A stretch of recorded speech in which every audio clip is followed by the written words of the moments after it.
I never imagined that the phone call I'd been waiting for would never come.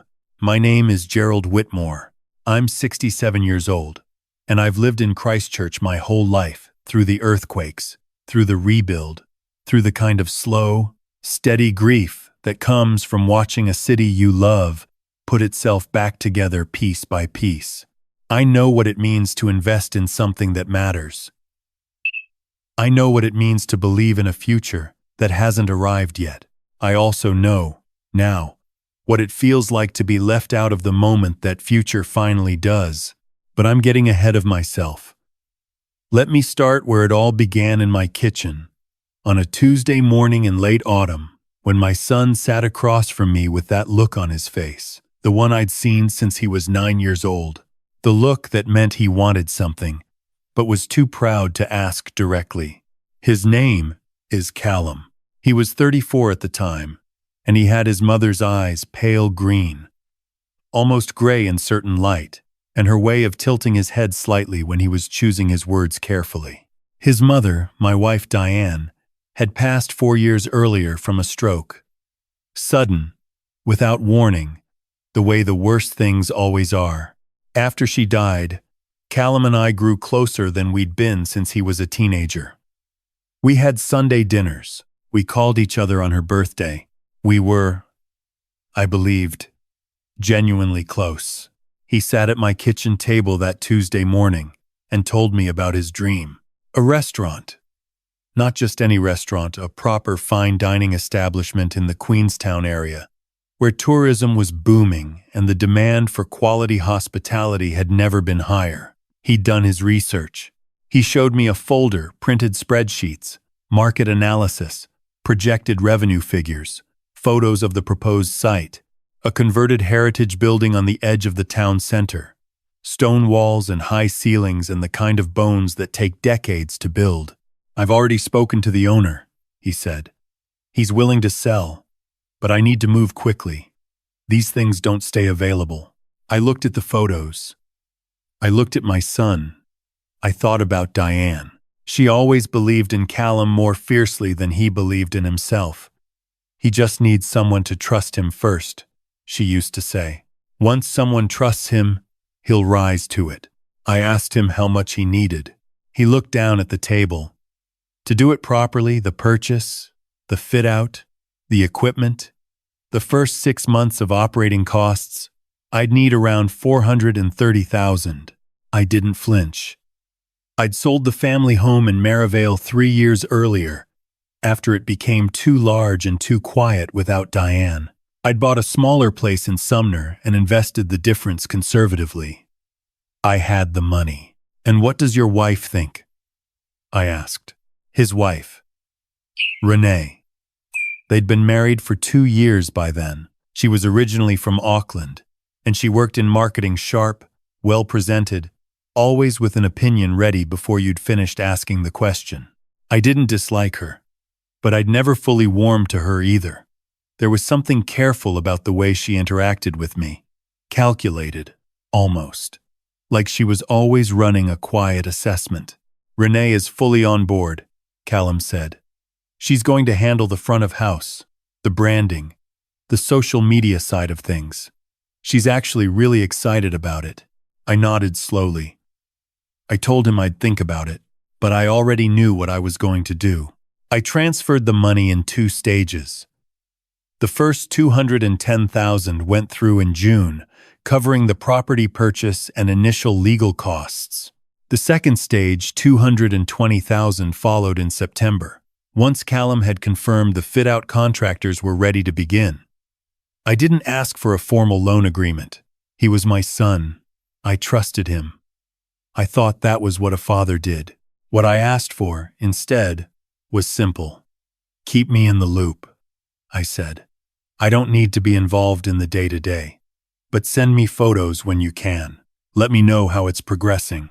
And when the time comes when you open those doors for the first time, I want to be there. He reached across the table and shook my hand, looked me in the eye. Of course, Dad. You'll be the first person I call. The months that followed were slow, and I told myself that was normal. Building renovations always run over schedule. Fit-outs hit delays.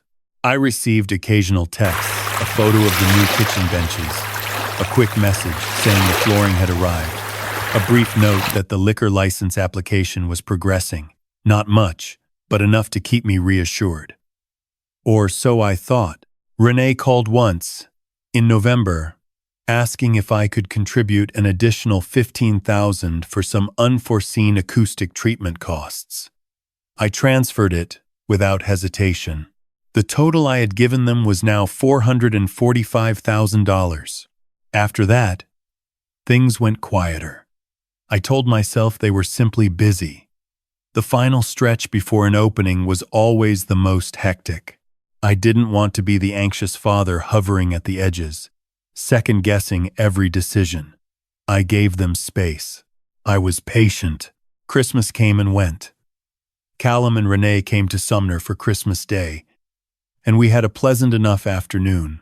I asked about the restaurant, and Callum said they were nearly there, just waiting on a few final permits and some custom joinery. Renée said the branding was looking beautiful and that she couldn't wait for me to see it. I felt a warmth in my chest that I hadn't felt in a long time. I was proud of him. I was genuinely, completely proud.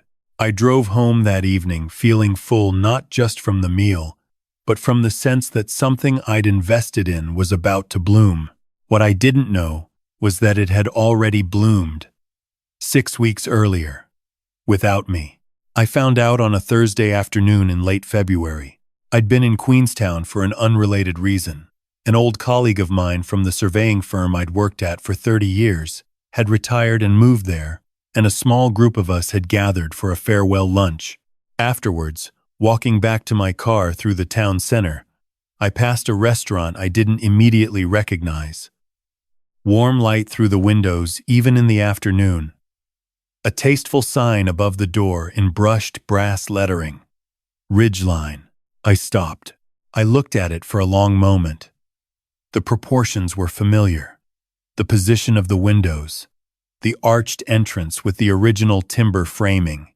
This was the heritage building from the photos. This was Callum's restaurant. It was open. Clearly, obviously, fully open. There were people inside. A lunch service was winding down. A lunch service.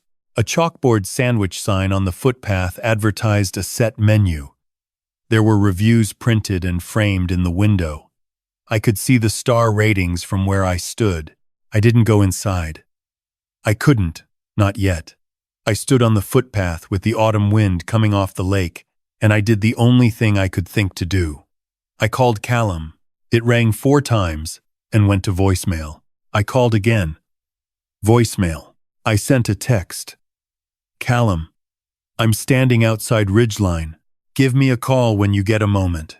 Then I walked to my car, sat in the driver's seat, and stared at the steering wheel for a very long time. He didn't call that day. He didn't call that evening. It was Renée who called the following morning, just after 9. Gerald, how are you? Her voice was bright and easy, the way it always was. Callum mentioned you were in Queenstown yesterday. Lovely surprise. I'm sorry he missed your calls. He had a manic day. I was standing outside the restaurant, I said. It's open. A brief pause. Not long, half a second. Maybe, but I heard it. The tiny recalibration. Yes. We opened in December, actually. It's been such a whirlwind, honestly. It all happened so fast at the end. The permits came through in a rush, and we hit the ground running. The response has been incredible. I said nothing. Gerald, are you there? December, I said. You opened in December. Mid-December, yes. The 14th, actually. It was a soft opening at first, just to work out the kinks. And then we did a proper launch event in early January. Renée. I kept my voice even.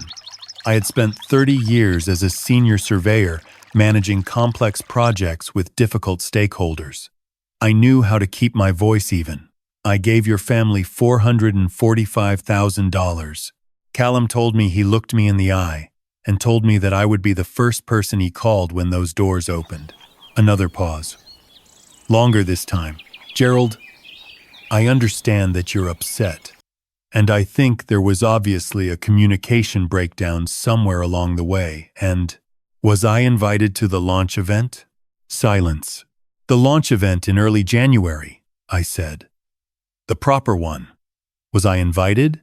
We kept it quite intimate, she said carefully. Just close friends and a few local media contacts.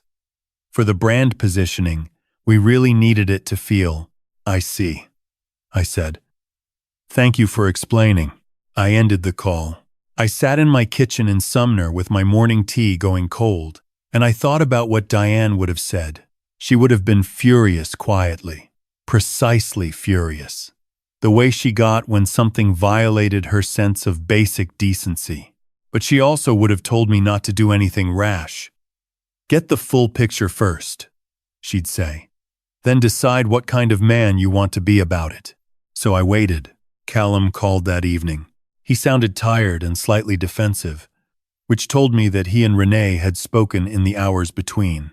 Dad, I owe you an apology. Yes, I said. You do. Everything just moved so fast. And I knew I should have called you. I kept meaning to. And then it was the day before the opening, and there was so much happening. And I told myself I'd call after. And then after became a week. And then a week became 2 months, I said. He was quiet. I found out from standing on a footpath in Queenstown, I said. Not from you. Not from a phone call. From walking past the building by accident. I know, Dad. I'm sorry. I want to ask you something. And I need you to answer me honestly. Okay. Did Renée decide not to invite me? Or did you? The silence that followed was long enough to be its own answer. Long enough for me to understand that the question had landed somewhere complicated. It wasn't a decision as such, he said finally. The guest list became a whole thing. And Renée had strong ideas about the image she wanted for the launch. And somewhere in that process, I got left out. Yes, I closed my eyes. Outside, I could hear the sea. I can always hear the sea from my house in Sumner. A low, constant sound that I found either peaceful or melancholy depending on the day. That evening, it was melancholy. I funded that building, I said. I transferred the money in 2 stages because you asked me to. I gave Renée an additional $15,000 when she called in November. I didn't ask for a loan agreement because I trusted you. I didn't ask for updates because I didn't want to hover. And you couldn't pick up the phone and call me on the day you opened the doors. Dad, I'm not finished. I paused. I'm not saying this to hurt you. I'm saying it because I need you to understand the full weight of what happened. Not just the practical oversight. The weight of it. He was quiet for a long time. When he spoke again, his voice was different, lower, stripped of the defensiveness. I know, Dad. I know. I can't justify it. We spoke for another 20 minutes. I didn't shout. I didn't threaten. I simply told him, plainly, how it had felt to stand on that footpath, how it had felt to find out from Renée that there had been a launch event I wasn't invited to, how it had felt, if I was honest. Over the past several months, the thinning of communication, the sense of being kept at a comfortable distance, valued for what I'd contributed but not included in what it had built. He listened. He apologized again, more genuinely this time. He asked if he could take me to the restaurant to give me a proper tour, to introduce me to the staff, to show me what my investment had created. I said I would think about it. 3 weeks later, Renée called again. This time, the warmth in her voice was slightly more deliberate. The kind of warmth you apply, like a coat of paint. Gerald, I just wanted to reach out personally and say how much I regret how everything unfolded. Callum and I have talked about it a lot, and I take responsibility for the way the guest list was handled. The launch became very focused on the business optics, and in that process, the people who actually made it possible got overlooked. That was wrong. It was a good apology. Well constructed. I'd expected nothing less from someone in marketing. I appreciate you saying that, I said. I also wanted to mention, and there's absolutely no pressure, but we have a supplier invoice that came in unexpectedly this month. A piece of kitchen equipment that had a fault and needed to be replaced under warranty. But the replacement cost has fallen to us due to a clause in the contract. It's around $18,000. And our cash flow right now is quite— No, I said. A pause. Sorry? No, I said again, calmly. I won't be contributing further funds. Gerald, I completely understand your hesitation given. It's not hesitation, I said. It's a decision. I gave $445,000 to help my son build something. That was given in good faith, and with the expectation that I would be treated as a partner in that process, not as a silent benefactor to be managed from a distance. What happened with the opening told me something important about how I am valued in this arrangement. I wish you and Callum every success with the restaurant, but I won't be sending more money. She tried once more gently, carefully, framing it as a short-term bridge, a loan rather than a gift. I told her. The answer remained the same. When I hung up, I sat very still for a moment. Then I made myself a cup of tea, walked out to my back garden, and sat in the late afternoon sun looking out toward the water. I felt, to my surprise, entirely peaceful. Callum came to see me in Sumner about a fortnight later. He came alone, no Renée, and he brought a bottle of Central Otago Pinot Noir and a genuine quietness about him that I hadn't seen since the early days after his mother died, when the grief had stripped away all the posturing and left just the essential person underneath. We sat on the back deck and opened the wine and talked for a long time. Not about the money, not about the opening, about Diane mostly, about what she would have said about all of it, about the kind of people we wanted to be. At one point, he said, I think I let Renée take over more than I should have. With the business, with the decisions. I told myself it was because she was better at that side of things. But I think part of it was just easier to let her drive. I looked at my son. Easier for whom? He thought about that for a while. For me, I suppose. At the time, your mother used to say that the hardest thing about loving someone is staying awake while you do it. Not going through the motions, actually being present for the decisions. He was quiet. I don't think you're a bad person, Callum. I never did. But I think you were asleep at the wheel for a while there, and some of what happened came from that. He nodded slowly. He refilled both our glasses. The restaurant visit happened in April, a Sunday. The restaurant closed for the day. Callum met me at the door and took me through the whole space himself. It was beautiful. I can say that honestly, without bitterness. The stone walls had been treated and lit perfectly. The kitchen was immaculate, commercial grade, thoughtfully laid out. The dining room had about 40 covers, intimate and warm, with framed maps of the southern lakes on the walls and native timber throughout. My money was in every beam, every fitting, every carefully chosen detail.